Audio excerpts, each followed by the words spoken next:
Hello friends, welcome back to my YouTube channel. So ನಾನಿವತ್ತು ನಿಮಗೆ 36 ಸೈಜ್ದು ಫ್ರಂಟಲ್ಲಿ ನಾರ್ಮಲ್ ನೆಕ್ ಇರುತ್ತೆ, ಬ್ಯಾಕಲ್ಲಿ ಬೋಟ್ ನೆಕ್ ಬಂದು ಕಟ್ ವರ್ಕಲ್ಲಿ ಹೇಗೆ ನಾವು ಕಟ್ ವರ್ಕಲ್ಲಿ ಸಿಂಪಲ್ಲಾಗಿ ಡಿಸೈನ್ ಫೋಟ್ಲಿ ಇಟ್ಟು ಡಿಸೈನ್ ಮಾಡೋದು, ಹಾಗೆಯೇ ಅದಕ್ಕೆ ಇನ್ವಿಸಿಬಲ್ ಆಗಿ ಥ್ರೆಡ್ ಪೈಪಿಂಗ್ನ ಹೇಗೆ ಅಟ್ಯಾಚ್ ಮಾಡೋದು, ಸೊ ಅದನ್ನು ಕೂಡ ತೋರಿಸ್ಕೊಡ್ತೀನಿ.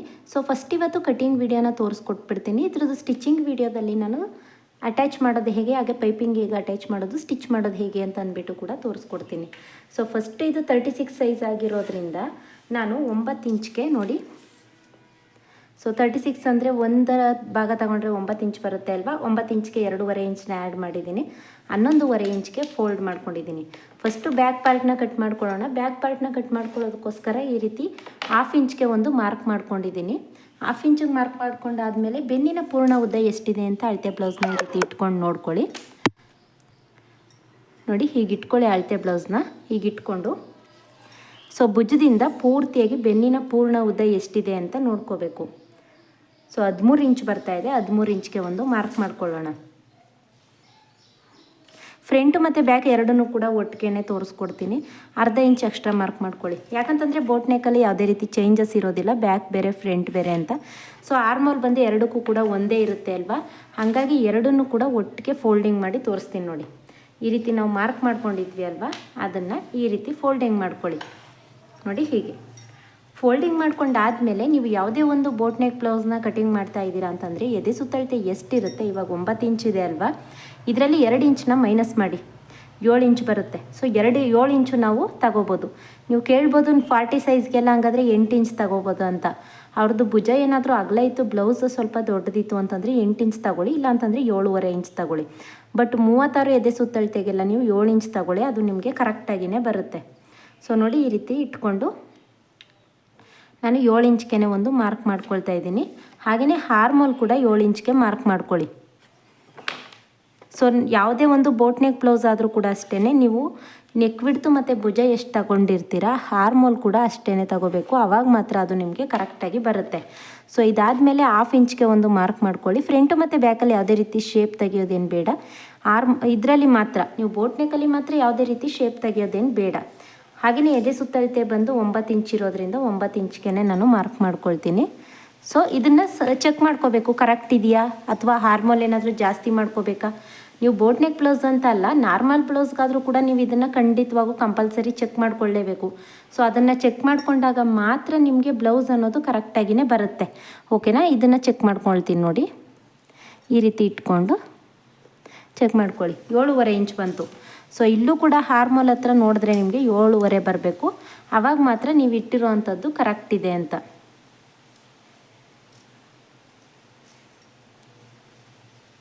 ಸೊ ನೋಡಿ, ಇದು ಬಂದು 8 ಇಂಚ್ ಬರ್ತಾ ಇದೆ. ಇಲ್ಲಿ ನಾವು ಇಟ್ಟಿರೋದು 7.5 ಇಂಚ್ ಬರ್ತಾ ಇದೆ. ಸೊ ಇದು ಬಂದು ಕರೆಕ್ಟಾಗಿ ನೋಡ್ಕೊಳ್ತೀನಿ. ಭುಜ ಇಲ್ಲಿಗಿದೆ ನೋಡಿ, 8 ಇಂಚ್ ಬಂತಲ್ವ. ಸೊ 8 ಇಂಚ್ ಬರ್ತಾ ಇರೋದಕ್ಕೆ ನಾವೇನು ಮಾಡಬೇಕು, 1/2 ಇಂಚು, ಸೊ 1/4 ಇಂಚಷ್ಟು ಕೆಳಗಡೆಗೆ ತಗೋಬೇಕು ನೀವು. ಯಾಕಂತಂದರೆ ಎದೆ ಸುತ್ತಳತೆ ಸ್ವಲ್ಪ ಇವ್ರಿಗೆ ಕಂಕ್ಳ ಹತ್ರ ಜಾಸ್ತಿ ಇದೆ ಅನಿಸುತ್ತೆ, ಹಂಗಾಗಿ ಅದು ಆ ರೀತಿ ಬರುತ್ತೆ. ಇವಾಗ ಮಾರ್ಕ್ ಮಾಡ್ಕೊಳ್ಳಿ.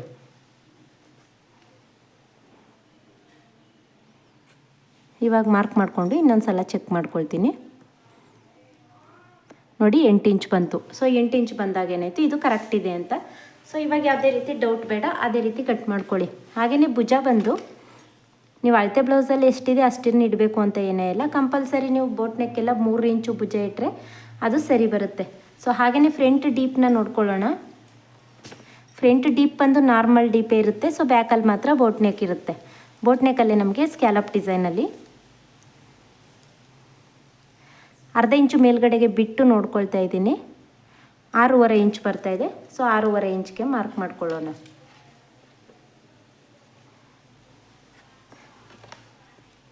ಸೊ ನೋಡಿ, ಇದಕ್ಕೂ ಕೂಡ ಅಷ್ಟೇ ಈ ರೀತಿ ಸ್ಟ್ರೈಟ್ ಲೈನ್ ಹಾಕ್ಕೊಳ್ಳಿ. ಇಲ್ಲಿ ನಿಮಗೆ ಯಾವ ಶೇಪ್ ಬೇಕೋ ಆ ಶೇಪಲ್ಲಿ ನೀವು ಕಟಿಂಗ್ ಮಾಡ್ಕೋಬೋದು. ನಾರ್ಮಲ್ ಶೇಪ್ ಬೇಕಾ ಅಥವಾ ಫ್ರಂಟಲ್ಲಿ ನಿಮ್ಗೆ ಏನಾದರೂ ಸ್ಕ್ಯಾಲಪ್ ಬೇಕಾ, ಯಾವ ರೀತಿ ಡಿಸೈನ್ ಬೇಕೋ ಆ ರೀತಿ ಡಿಸೈನಲ್ಲಿ ನೀವು ಕಟಿಂಗ್ ಮಾಡ್ಕೋಬೋದು. ಸೊ ಇದು ರೌಂಡ್ ಶೇಪ್ ಹೇಳಿದ್ದಾರೆ, ಹಾಗಾಗಿ ನಾನು ರೌಂಡ್ ಶೇಪ್ನ ಕೊಡ್ತಾ ಇದ್ದೀನಿ. ಈ ರೀತಿ ರೌಂಡ್ ಶೇಪ್ ಕೊಟ್ಟಾದಮೇಲೆ ಇವಾಗ ಇದನ್ನು ಕಟ್ಟಿಂಗ್ ಮಾಡಿ ತೆಗಿಬೋದು. ಅದಕ್ಕೂ ಮುಂಚೆ ಫ್ರಂಟ್ ಪೂರ್ತಿನೇ ಮಾರ್ಕ್ ಮಾಡ್ಕೊಂಡು ಬಿಡ್ತೀನಿ. ಅದಾದಮೇಲೆ ಬ್ಯಾಕಲ್ಲಿ ನಾವು ಸ್ಕ್ಯಾಲಪ್ನ ಮಾರ್ಕ್ ಮಾಡ್ಕೊಳ್ಳೋಣ. ಸೊ ಭುಜದಿಂದ ಬೆಲ್ಟ್ ಪಟ್ಟಿವರೆಗೂ ಕೂಡ ತಗೋಬೇಕು. ಈ ರೀತಿ ಭುಜದ ಹತ್ರ ಇಟ್ಕೊಳ್ಳಿ. ಭುಜದ ಮಧ್ಯದಿಂದ ಈಗ ಇಟ್ಕೊಂಡು 1/2 ಇಂಚು ಮೇಲ್ಗಡೆಗೆ ಇಟ್ಕೊಳ್ಳಿ. ಮೇಲ್ಗಡೆಗೆ ಇಟ್ಕೊಂಡು ಬೆಲ್ಟ್ ಪಟ್ಟಿ ಅಟ್ಯಾಚ್ ಮಾಡಿರ್ತೀವಿ ಅಲ್ವಾ, ಅಲ್ಲಿವರೆಗೂ ತಗೊಳ್ಳಿ. 1/2 ಇಂಚ್ ಎಕ್ಸ್ಟ್ರಾ ತಗೊಳ್ಳಿ. ಸೊ ಹಾಗೆಯೇ ನೆಕ್ಕಿಂದ ಬೆಲ್ಟ್ ಪಟ್ಟಿವರೆಗೂ ಕೂಡ ತಗೋಬೇಕು. ಈ ರೀತಿ ತಗೊಂಡು ಇಲ್ಲಿಗೊಂದು ಮಾರ್ಕ್ ಮಾಡ್ಕೊಳ್ಳಿ. 1 ಇಂಚ್ ಎಕ್ಸ್ಟ್ರಾ ಮಾರ್ಕ್ ಮಾಡಿ, ಯಾಕಂತಂದರೆ ಇಲ್ಲಿ ಡಾಟ್ಗೂ ಕೂಡ ಬೇಕು, ಹಾಗೆ ಬೆಲ್ಟ್ ಪಟ್ಟಿ ಅಟ್ಯಾಚ್ ಮಾಡೋದಕ್ಕೂ ಕೂಡ ಬೇಕು. ಇದನ್ನು ಈ ರೀತಿ ಎರಡನ್ನೂ ಕೂಡ ಜಾಯಿಂಟ್ ಮಾಡ್ಕೊಳ್ಳಿ. ಸೊ ಇಲ್ಲಿ ನಿಮಗೆ ಬೆಲ್ಟ್ ಪಟ್ಟಿ ಕೂಡ ಸಿಕ್ತು, ಹಾಗೆಯೇ ಇಲ್ಲೂ ಕೂಡ ಮಾರ್ಕ್ ಆಯಿತು. ಇದು ಬಂದು ನಾನು ಲೈನಿಂಗ್ ಬಂದು 80 ಸೆಂಟಿಮೀಟರ್ ಲೈನಿಂಗ್ ತೊಗೊಂಡಿದ್ದೀನಿ.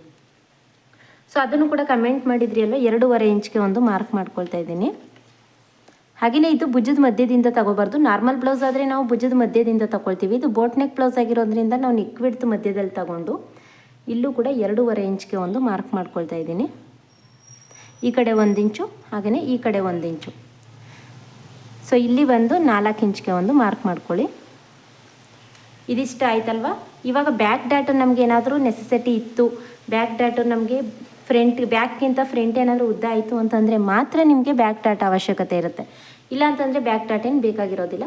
ಸೊ ಒಬ್ಬೊಬ್ಬರು ಕೇಳ್ತಾರೆ ಅಲ್ಲ ಬ್ಯಾಕ್ ಡಾಟ್ ಬೇಕು ಅಂತ, ಹಾಗಾಗಿ ನಾನು ಅದನ್ನು ಕೂಡ ಮಾರ್ಕ್ ಮಾಡ್ಕೊಂಡಿದ್ದೀನಿ. ಫಸ್ಟ್ ಈ ರೀತಿ ಬೆಲ್ಟ್ ಪಟ್ಟಿನ ಕಟ್ ಮಾಡ್ಕೊಳ್ಳೋಣ.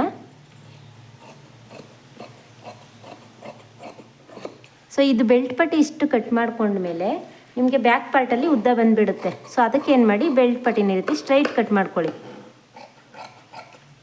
ನೋಡಿ ಹೀಗೆ ಕಟ್ ಮಾಡ್ಕೊಳ್ಳಿ. ಇದು ನಿಮಗೆ ಸರಿ ಹೋಗುತ್ತೆ ಈ ರೀತಿ ಕಟ್ ಮಾಡಿಕೊಂಡ್ರೆ.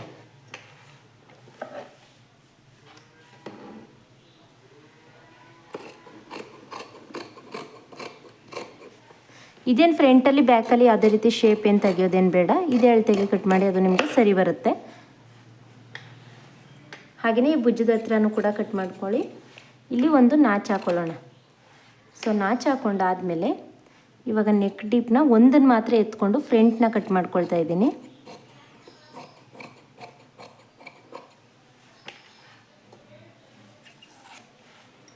ನೋಡಿ ಇದು ಕಟಿಂಗ್ ಮಾಡ್ಕೊಂಡಾಯ್ತಲ್ವಾ. ಸೊ ಇದನ್ನು ಇದ್ರ ಮೇಲ್ಗಡೆ ಇಟ್ಟು ಟ್ಯಾಪ್ ಮಾಡಿ. ಆವಾಗ ಎರಡೂ ಸೈಡ್ ಕೂಡ ಸೇಮ್ ಡಾಟನ್ನೇ ಇಳ್ಕೊಳ್ಳುತ್ತೆ ನಿಮಗೆ. ನೋಡಿ ಈ ಕಡೆ ಸೈಡ್ ಕೂಡ ಡಾಟ್ ಇಳ್ಕೋತು. ಆವಾಗ ನಿಮಗೆ ಸ್ಟಿಚಿಂಗ್ ಮಾಡೋದಕ್ಕೆ ಈಸಿ ಆಗುತ್ತೆ. ಸೊ ನೋಡಿ ಇವಾಗ ಬ್ಯಾಕ್ ಡೀಪ್ ಎಷ್ಟು ಮಾರ್ಕ್ ಮಾಡ್ಕೊಂಡಿದ್ವಿ ಅಲ್ವಾ, ಡೀಪ್ ಎಷ್ಟಿದೆ ಅಂತ ಫಸ್ಟು ಮಾರ್ಕ್ ಮಾಡ್ಕೋಬೇಕು. ಅದಾದಮೇಲೆ ನಾವು ಡಿಸೈನ್ ಮಾರ್ಕ್ ಮಾಡೋದಕ್ಕೆ ಈಸಿ ಆಗುತ್ತೆ. ಸೊ ಡೀಪ್ ಬಂದು ಈ ರೀತಿ ಬ್ಯಾಕಲ್ಲಿ ತಗೊಳ್ತೀನಿ. ನೋಡಿ ಹೆವಿ ಡೀಪ್ ಬ್ಲೌಸ್ ಆಗಿರೋದ್ರಿಂದ ಬ್ಯಾಕ್ ಪಾರ್ಟ್ ಎಷ್ಟು ಲೆಂತ್ ಇದೆ ಅಷ್ಟು ಲೆಂತ್ಗೆ ತಗೊಂಡು ಒಂದು ಮಾರ್ಕ್ ಮಾಡ್ಕೊಳ್ತೀನಿ. ಈ ರೀತಿ ಒಂದು ಮಾರ್ಕ್ ಮಾಡ್ಕೊಳ್ಳಿ. ಸೊ ಮಾರ್ಕ್ ಮಾಡ್ಕೊಂಡಾದಮೇಲೆ ಇಲ್ಲಿ ನಾವು ಆಲ್ರೆಡಿ ನೆಕ್ ಬಿಡ್ತುಗಿದೆ ಸ್ವಲ್ಪ ಅಂತ ಕಟ್ ಮಾಡ್ಕೊಂಡಿರ್ತೀವಿ ಅಲ್ವಾ, ಅದನ್ನು ಈ ರೀತಿ ಸ್ಟ್ರೈಟ್ ಲೈನ್ ಹೇಳ್ಕೊಳ್ಳಿ. ಸ್ಟ್ರೈಟ್ ಲೈನ್ ಹೇಳ್ಕೊಂಡು ಇದನ್ನು ಕೂಡ ಈ ರೀತಿ ಜಾಯಿಂಟಿಂಗ್ ಮಾಡ್ಕೊಳ್ಳಿ. ಜಾಯಿಂಟಿಂಗ್ ಮಾಡ್ಕೊಂಡಾದಮೇಲೆ ನೀವು ಯಾವುದೇ ಒಂದು ಬೋಟ್ ನೆಕ್ ಬ್ಲೌಸ್ನ ಕಟಿಂಗ್ ಮಾಡ್ತೀರಾ ಅಂತಂದ್ರೆ ಬ್ಯಾಕಲ್ಲಿ ಒಂದು 3.5 ಇಂಚ್ಗೆ ಸಾಕು. ಸೊ ಇನ್ನೂ ಏನಾದರೂ ಬ್ರಾಡಾಗಿ ಬೇಕು, ಫ್ರಂಟಲ್ಲಿ ನೀವು ಆ ರೀತಿ 3.5 ಇಂಚ್ಗೆ ಮಾಡೋದಕ್ಕೆ ಹೋಗಬೇಡಿ. ಫ್ರಂಟಲ್ಲಿ ಏನಾದರೂ ಬೋಟ್ ನೆಕ್ನ ಕಟ್ ಮಾಡ್ತೀರಾ ಅಂತಂದರೆ 4.5ಗೆ ಮಾರ್ಕ್ ಮಾಡ್ಕೊಳ್ಳಿ. ಇಲ್ಲ ಯಾಕಂತಂದರೆ 3.5 ಇಂಚ್ಗೆ ನೀವು ಮಾರ್ಕ್ ಮಾಡ್ಕೊಂಡ್ರೆ ಏನಾಗುತ್ತೆ ಅಂತಂದರೆ ಅದು ಫುಲ್ ನೆಕ್ ಹತ್ರ ಬಂದುಬಿಡುತ್ತೆ, ಹಂಗಾಗುತ್ತೆ. ಅದಕ್ಕೋಸ್ಕರ 4.5ಗೆ ಮಾರ್ಕ್ ಮಾಡ್ಕೊಳ್ಳಿ.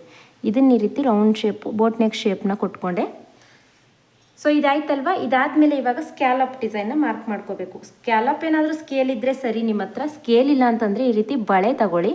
ಬಳೆನ ತಗೊಂಡು ಕೂಡ ಈ ರೀತಿ ನೀವು ಮಾರ್ಕ್ ಮಾಡ್ಕೋಬೋದು. ನೋಡಿ ಹೀಗೆ, ಓಕೆನಾ. ಈ ರೀತಿ ಬಳೆ ತಗೊಂಡಾದರೂ ಮಾರ್ಕ್ ಮಾಡ್ಕೋಬೋದು.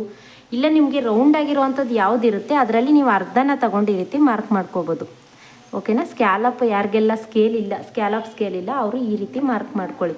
ಸೊ ನಾನು ಹಾಗೇ ಕೈಯಲ್ಲೇನೆ ಮಾರ್ಕ್ ಮಾಡಿ ತೋರಿಸ್ತೀನಿ ನೋಡಿ. ಸೊ ಅವ್ರು ಕಳಿಸಿರೋ ಅಂಥ ಡಿಸೈನ್ನ ನಾನು ಹೇಗೆ ಮಾರ್ಕ್ ಮಾಡ್ತೀನಿ ಅಂತ. ಫಸ್ಟ್ ಈ ರೀತಿ ಶೇಪು,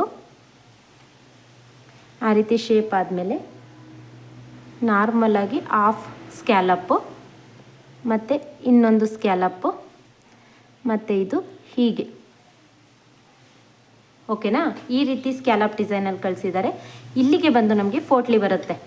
ಸೊ ಇಲ್ಲಿಗೆ ಫೋಟ್ಲಿ ಬರುತ್ತೆ. ಇದು ನಾರ್ಮಲ್ ಸ್ಕ್ಯಾಲಪ್ಪು ಮತ್ತು ಇದಕ್ಕೆ ಥ್ರೆಡ್ ಪೈಪಿಂಗ್ ಕೂಡ ಬರುತ್ತೆ. ಸೊ ಇದ್ರದ್ದು ನಾನು ಸ್ಟಿಚಿಂಗ್ ಮಾಡುವಾಗ ತೋರಿಸ್ಕೊಡ್ತೀನಿ ಹೇಗೆ ಅಂದ್ಬಿಟ್ಟು. ಕಟಿಂಗ್ ಮಾಡಿ ತೋರಿಸ್ತೀನಿ ನೋಡಿ ಹೇಗೆ ಬಂತು ಅದು ಡಿಸೈನ್ ಅಂತ.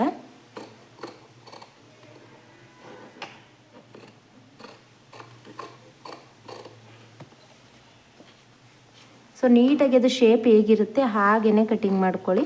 ಇದಕ್ಕೆ ನಾವು ಕ್ಯಾನ್ವಾಸ್ನ ಯೂಸ್ ಮಾಡಿ ಕೂಡ ಮಾಡ್ಬೋದಿತ್ತು, ಬಟ್ ಇದಕ್ಕೆ ಪೈಪಿಂಗು ಮತ್ತು ಫೋಟ್ಲಿ ಎಲ್ಲನೂ ಹಾಕಿರೋದ್ರಿಂದ, ಹಾಗೆಯೇ ಬಟ್ಟೆ ಕೂಡ ಸ್ವಲ್ಪ ತಿಕ್ಕಾಗಿದೆ ನೋಡಿ. ಇದೇ ಬ್ಲೌಸ್ ಪೀಸು ಸ್ವಲ್ಪ ರಫ್ ಆಗಿರೋದ್ರಿಂದ ಇಲ್ಲೇನಾಗುತ್ತೆ, ನಾವು ಕ್ಯಾನ್ವಾಸ್ನ ವೈಟ್ ಕಲರ್ ಯೂಸ್ ಮಾಡೋದ್ರಿಂದ ಏನಾಗುತ್ತೆ ಕಾಣಿಸುತ್ತೆ ಕ್ಯಾನ್ವಾಸ್ ಹಾಕಿರೋವಂಥದ್ದು. ಇದಕ್ಕೆ ನಾವು ಡಬಲ್ ಲೇಯರಲ್ಲಿ ಹಾಕಿ ನಾವು ಸ್ಟಿಚ್ ಮಾಡ್ಬೋದು, ಬಟ್ ನಿಮ್ಗೇನಾಗುತ್ತೆ ಅದು ಕನ್ಫ್ಯೂಸ್ ಆಗುತ್ತೆ. ಇನ್ನೊಂದು ಲೈನಿಂಗ್ ತಂದು ಅದಕ್ಕೆ ಸ್ಟಿಚ್ ಮಾಡಿಬಿಟ್ಟು ನಾನು ಇನ್ನೌಟ್ ಮಾಡಿದ್ರೆ ನಿಮಗೆ ಕನ್ಫ್ಯೂಸ್ ಆಗುತ್ತೆ. ಸೊ ನಾನು ನೆಕ್ಸ್ಟು ವೀಡಿಯೋಗಳಲ್ಲಿ ಅದನ್ನು ಕೂಡ ತೋರಿಸ್ಕೊಡ್ತಾ ಹೋಗ್ತೀನಿ, ಓಕೆನಾ. ಇದು ಬಂದು ಡಿಸೈನ್ ಆಗಿರುತ್ತೆ. ಸೊ ಈ ಡಿಸೈನು ಇವಾಗ ಟ್ರೆಂಡಿಂಗ್ ಇರೋವಂಥ ಡಿಸೈನ್ಸ್ ಇದು. ಇಲ್ಲೇನಾದರೂ ಇನ್ನೂ ಬ್ರಾಡಾಗಿ ಬೇಕು ನಿಮಗೆ ಅಂದರೂ ಕೂಡ ಇಲ್ಲಿ ಹೀಗೆ ಬಂದಿದೆ ಅಲ್ವಾ ಸ್ಕ್ಯಾಲಪ್ಪು, ಇದನ್ನು ಈ ರೀತಿ ಕೊಟ್ಕೊಂಡು ಬ್ರಾಡಾಗಿ ಬೇಕು ಅನ್ನೋರು ನೋಡಿ ಹೀಗೆ ಕಟ್ ಮಾಡ್ಕೊಳ್ಳಿ. ಇಲ್ಲಿ ಸ್ವಲ್ಪ ಈ ರೀತಿ ಕಟ್ ಮಾಡಿದ್ರೆ ಏನಾಯಿತು, ಇವಾಗ ನೋಡಿ ಈ ಕಡೆ ಪೂರ್ತಿಯಾಗಿ ಬ್ರಾಡಾಗಿ ಕೂಡ ಬರುತ್ತೆ. ಓಕೆ, ಇದು ನಿಮಗೆ ಗೊತ್ತಾಯ್ತಲ್ವ. ಯಾವುದೇ ರೀತಿ ಡೌಟ್ಸ್ ಇಲ್ಲ ಅಂತ ಅನ್ಕೋತೀನಿ. ಹಾಗೂ ಏನಾದರೂ ಡೌಟ್ಸ್ ಇತ್ತು ಅಂತಂದರೆ ನನಗೆ ಕಮೆಂಟ್ ಮಾಡಿ ತಿಳಿಸಿ. ಸೊ ಯಾರೆಲ್ಲ ಹೊಸ್ದಾಗಿ ನನ್ನ ಚಾನಲ್ನ ನೋಡ್ತಾ ಇದ್ದೀರಾ ಅಂತಂದರೆ ಚಾನಲ್ಗೆ ಸಬ್ಸ್ಕ್ರೈಬ್ ಮಾಡ್ಕೊಳ್ಳಿ. ಸೊ ಬೆಲ್ಟ್ ಪಟ್ಟಿ ಆಲ್ರೆಡಿ ಅಲ್ಲೇ ಇತ್ತು ಅಲ್ವಾ, ಹಾಗಾಗಿ ಬೆಲ್ಟ್ ಪಟ್ಟಿ ಏನು ಸಪ್ರೇಟ್ ಕಟ್ ಮಾಡೋವಂಥ ಅವಶ್ಯಕತೆ ಇಲ್ಲ, ಅಲ್ಲೇ ಇದೆ. ಸೊ ವಿಡಿಯೋ ಹೆಲ್ಪ್ ಆಯಿತು ಅಂತಂದರೆ ಲೈಕ್ ಮಾಡೋದನ್ನು ಮರಿಬೇಡಿ. Thank you.